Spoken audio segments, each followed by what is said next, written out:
So hello guys, and welcome to another discussion video.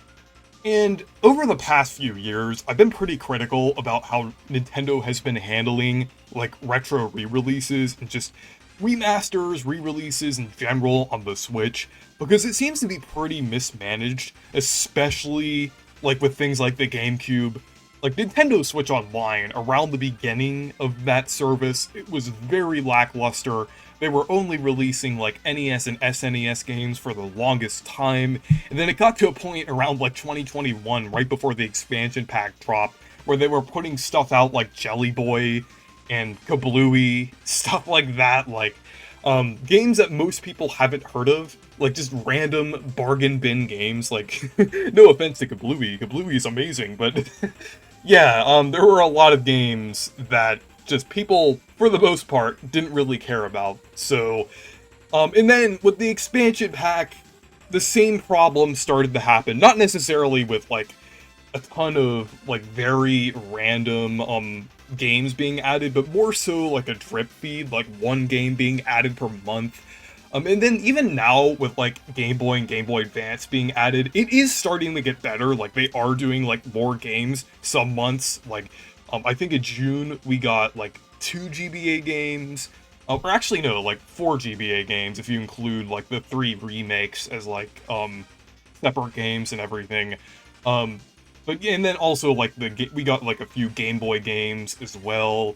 So yeah, I think they are starting to improve slowly with things, but there still is that problem with the drip feed. And then one huge issue was the fact that GameCube games really weren't on the Switch at all and weren't really doing anything with them. Like, with the subscription model that they're doing, it's like very hard to implement games as large as GameCube games. Nintendo 64 and GBA games, maybe DS games, are really the limit for what you can put on a subscription service with that. I could see them adding DS games in the future, like I did make a video about that, but I would say for now, we've mostly hit the limit or are very close to the limit of what games can be added to NSO. So that kind of leaves out the GameCube games once again from being like re-released in any type of Nintendo retro service. Like they left them out of Virtual Console on, well, I mean, it makes sense that they weren't on the Wii because the Wii was already backwards compatible with GameCube games and the Wii is not powerful enough to emulate GameCube games. And then with the Wii U, I feel like they could have re-released GameCube games kind of in a similar fashion to how they released like Wii games and everything, because the Wii U can run GameCube games natively, but they didn't really utilize that. Like the only games that really kind of utilized GameCube support were like the ones that were like already ported to the Wii. Like Pikmin 1, Pikmin 2, and then the Metroid Prime trilogy. Though I'm not even sure if those count, so since those were technically Wii ports. But yeah, they didn't really handle GameCube re-releases like at all, basically. But this year, things seem to be getting better. Like during the February Direct, like as I mentioned in discussion videos before, they like released Metroid Prime Remastered, as well as announced the Baten Kaitos 1+2 Remastered. I know that's Bandai Namco, but that's still going to be a Switch exclusive. At least a time Switch exclusive, because it was a GameCube exclusive before, so that technically counts as like a GameCube port or a GameCube remaster. And then during the June Direct, we got Pikmin 1 and 2, which was pretty cool to see. So yeah, it seems like they are starting to improve quite a lot in terms of like GameCube re-releases. There's even things that are rumored. This isn't like concrete or anything. There's no like any real evidence behind it, but there have been a lot of things floating around about like Thousand Year Door or F-Zero GX or the other Metroid Prime games being remastered. So there is a possibility that those games could be at least ported or remastered to the Switch, so we'll have to see. But the fact that they have been starting to kind of acknowledge the fact that there aren't many GameCube games on the Switch and actually start to release these games is great.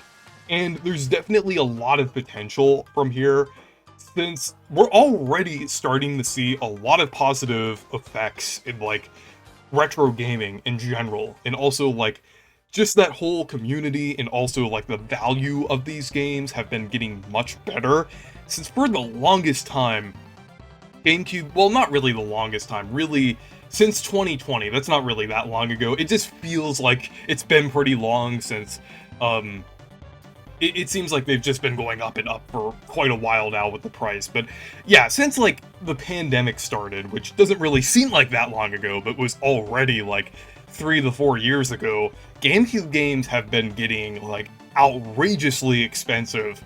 Like, I remember like right before the pandemic, I got Mario Kart Double Dash for a pretty good price.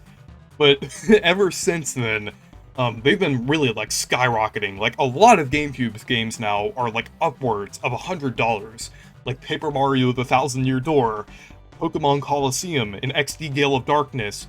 Kirby Air Ride is even getting up there. The Mario Party games. There's quite a lot of games that are getting pretty expensive now, because there aren't really many ways to play this. Like, you can't emulate the games, but if you're gonna like download the games, that isn't legal. So, I mean, I don't really have a problem with like emulation and everything, but I'm not gonna endorse it just for legal reasons. But yeah, there's no like easy legal way to play these GameCube games. So the one legal way of playing them is buying these games outright, and that is getting pretty expensive. Like, again, I'm not gonna denounce emulation, because I think emulation is a great way to preserve games. And I actually support emulation, because with emulation, you're really just kind of preserving the games and just running the games on PC. But yeah, emulation is a pretty good way to preserve these games, but with the physical copies in general, they've been pretty inaccessible to the general public, since, like I said, they're getting pretty expensive and pretty hard to get a hold of. But since these remasters and re-releases started to release on the Switch and everything, these games have actually been dropping in price, which is great. Maybe not great for the people who buy these games as investments, which is not a great way to buy these games, honestly. I really feel like you should just buy games to enjoy them. And I mean, I feel like that even goes for collectors too. Like, collectors really buy games because they enjoy it. Buying games for investments, though, that is really what is partially ruining the retro games industry. So, yeah, those people aren't going to be too happy about this and everything, but, yeah, I think it's, great, the effects that we're seeing on some of these games. And I'm going to go ahead and show you some of the games that have actually been going down in price due to these re-releases on price charting. Okay, so now I'm on price charting, which is a website where you could find the value of like either retro games, trading cards, comics, things like that, any like collectible item. It's great for kind of determining a fair price for a game. It's not always completely accurate, but it's generally accurate on showing like the trends and things for different game prices and everything. And the first example here is Pikmin 2, and as you can see, like last decade during the 2010s, it was pretty reasonable, like going in, like kind of hovering around the 30s and 40s. And then around like the beginning of the pandemic here, it like shoots up in price to like nearly $100. And then even like earlier this year, it was even more, like over $100. Like, it even hit that point for a complete in-box copy. But ever since Pikmin 1+2 was announced, like right around here, it's kind of been dropping a little bit. Granted, not too much, but you can kind of see it here. Like, even kind of comparing like earlier this year to like now, you could see there's a noticeable drop here from like 105 down to like 80, even less than 80 now. So that's Pikmin 2, I would say. And then even looking on here, like some of the games that were sold, I know some of these are like bids and everything, but like you could see here that they're clearly lower than they were earlier this year. Like, you could see 65, 70s, 80s. That's definitely a lot less than 105. So you could see that Pikmin 2, we're starting to see the effects on like games like this. And then looking at Metroid Prime, you could see even more of a drastic drop here. From like $40 here, that's not too much. I mean, Metroid Prime was never really one of the most expensive GameCube games. It's always been like one of the cheaper games. Since it has been re-released before. I know Pikmin 2 has as well, but Metroid Prime was always like pretty accessible. It was on the Wii U and everything with Metroid Prime Trilogy, but during the pandemic, it did go up in price to around like $30 to $40.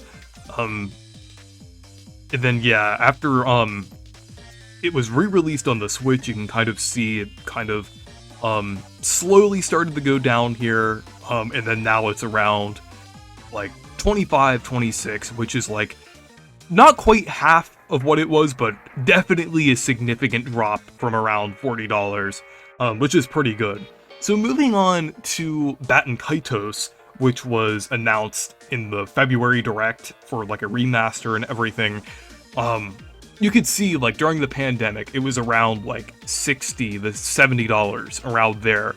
And then you could see another pretty big dip here. It's definitely dropping a lot here. It's now around like only $40. You could see like most of the sales here. Some of them are even in the 20s and 30s for like some of the eBay sales and listings and everything. So yeah, you could see it's definitely significantly dropping in price here, and that's likely due to the remaster since it's around February where it started to drop here. You can see it kind of had a peak here and then kind of started to go down. You can kind of see like some of these have like a peak right before they kind of go down in price.